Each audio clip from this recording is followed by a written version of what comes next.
Сол күні жаңағы өкінетіндердің тағы бір жағдайы.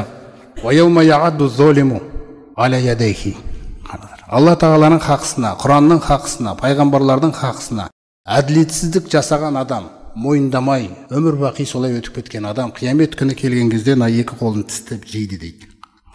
Соны жеп атып айтады дейді.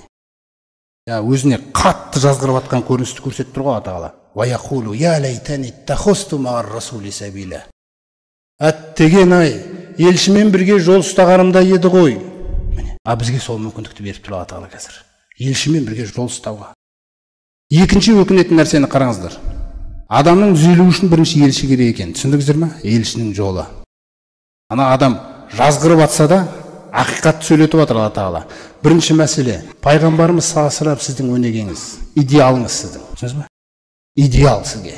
Оның жолына жететін жол жоқ жердің бетінде. Бірінші мәселе. Екінші нәрсені айтады жаңағы өзіне жазғырып атқан кісі айтып отыр да.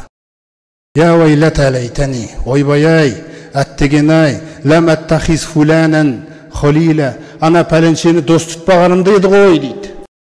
Соқтан пайдасыз достардың бәрін қою керек. Қандай достар ол? Қандай пайдасыз достар дегеніміз кім ол? Лақода адаллани ани зикри изжани. Әлгі ана ақиқат өзіме қарай келіп тұрған кезде, ей жүр, оны қайтесің, былай деп алып кеткен достар дейді. Қараңыздар. Құранда бәрін түсіндіріп отыр Алла тағала. Көрдіңіз бе? وَكَانَ الشَّيْطَانُ لِلْإِنسَانِ خَذُولًا. Шайтан осылай адамды үміттендіріп, алдап, үміттендіріп, семіртіп, кекіртіп, үрлеп, сөйтіп жан шығады.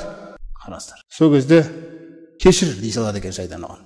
Шайтан сөйтіп оны жәрдемсіз тастап кетеді, болды дейді. Ренжіме маған, менің жұмысым солай дейді екен. Болды.